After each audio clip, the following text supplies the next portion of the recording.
Ration card রাজ্যের সাধারণ মানুষদের কাছে একটি গুরুত্বপূর্ণ ডকুমেন্টস, কারণ এই ডকুমেন্টসের সাহায্যে একজন গ্রাহক রাজ্য সরকারের কাছ থেকে বিনামূল্যে খাদ্য সামগ্রী পেয়ে থাকে।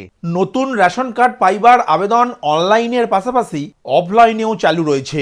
আজকের আপডেটের এই ভিডিওর মাধ্যমে আপনাকে দেখানোর প্রচেষ্টা করলাম আপনার পরিবারের নতুন কোনো সদস্য অর্থাৎ কোনো সদ্যজাত শিশুর নতুন রেশন কার্ড পাইবার জন্য অফলাইনে কিভাবে আবেদন করবেন তার পদ্ধতি দেখালাম। নমস্কার বন্ধু, আপনাদের সাথে আমি অনিমেষ। আপনারা এখন দেখছেন কুন্ডু টেলিকম ইউটিউব চ্যানেল। চলুন শুরু করা যাক আজকের আপডেটটি।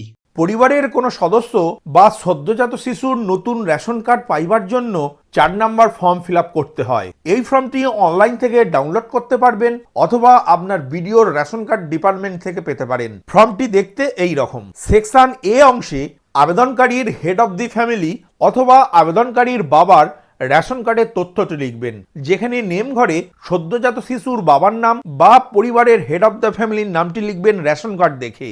রেশন কার্ড টাইপ অংশে আপনার পরিবারে কি ধরনের রেশন কার্ড রয়েছে, AOY, PHH, SPHH, RKSY 1, RKSY 2 কি ধরনের রেশন কার্ড রয়েছে সেই রেশন কার্ডটি সিলেক্ট করবেন, অর্থাৎ সেই নামের পাশে একটি রাইট চিহ্ন দেবেন। রেশন কার্ড নাম্বার ঘরে আপনার রেশন কার্ডটি দেখে তার নাম্বারটি লিখবেন।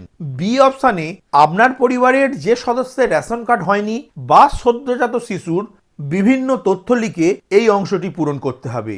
এখানে নেম অফ দি অ্যাপ্লিকেন্ট ঘরে সদ্যজাত শিশু বা আপনার পরিবারের যে সদস্যের রেশন কার্ডটি হয়নি তার নামটি লিখবেন আধার কার্ড দেখে। Relationship with the head of the family, আবেদনকারীর সাথে পরিবারের প্রধানের কি সম্পর্ক সেই সম্পর্কের নামটি লিখবেন। পুত্র হলে সন কথাটি লিখবেন, কন্যা হলে ডটার কথাটি লিখবেন। ফাদার্স অথবা মাদার্স অথবা স্পাউস নেম ঘরে আবেদনকারীর বাবার নাম অথবা মায়ের নামটি লিখবেন। ডেট অফ বার্থ অংশে আবেদনকারীর জন্মদিন, জন্ম মাস এবং জন্মসালটি লিখবেন। আবেদনকারী যদি পুরুষ হন তাহলে মেল অংশের পাশে রাইট চিহ্ন দেবেন। আবেদনকারী যদি মহিলা হন তাহলে ফিমেল অংশের পাশে রাইট চিহ্ন দেবেন। আধার নাম্বার ঘরে আবেদনকারীর 12 সংখ্যার আধার নাম্বারটি লিখবেন। এপিক নাম্বার ঘরে আবেদনকারীর যদি ভোটার কার্ড থাকে তাহলে লিখবেন, না হলে এই অপশনটি ছাড় দিয়ে রাখবেন। এরপর আপনার পরিবারের সদ্যজাত শিশু একের অধিক থাকলে বা অতিরিক্ত সদস্য থাকলে সেকেন্ড অ্যাপ্লিকেশন, থার্ড অ্যাপ্লিকেশন এই অংশ দুটি পূরণ করবেন। এখন সেকশন বি অংশে আবেদনকারীর সম্পূর্ণ ঠিকানাটি লিখবেন, যেখানে ডিস্ট্রিক্ট অংশে আবেদনকারীর জেলার নামটি লিখবেন। সাব ডিভিশন অংশে আবেদনকারীর মহকুমার নামটি লিখবেন।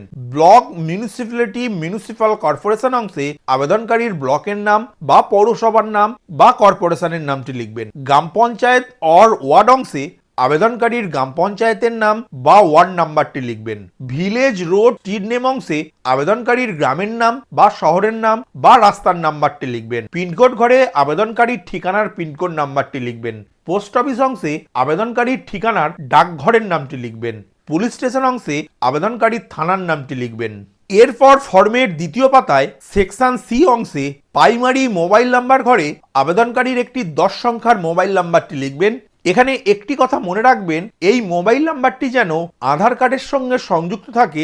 এরপর ডি সেকশনে হেড অফ দ্য ফ্যামিলির ডিটেলসটি লিখবেন। এই অংশের প্রথমেই রেশন কার্ড দেখে হেড অফ দ্য ফ্যামিলির নামটি লিখবেন। ডিজিটাল রেশন কার্ড নাম্বার ঘরে রেশন কার্ড দেখে তার নাম্বারটি লিখবেন।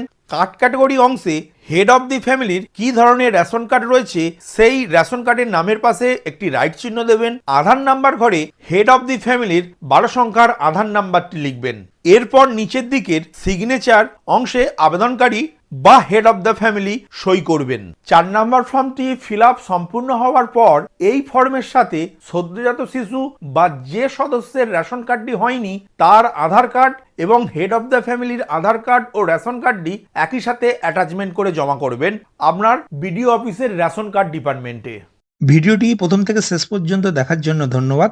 এই ইনফরমেটিভ আজকের আপডেটটি আপনার বন্ধু ও পরিচিতদের জানাতে বেশি বেশি করে শেয়ার করবেন, আর অবশ্যই কমেন্ট করবেন ভিডিও সম্বন্ধে আপনার কোনো ডাউট বা জিজ্ঞাসা থাকলে এবং আপনার কোনো মতামত জানাবেন। ভালো থাকবেন, সুস্থ থাকবেন।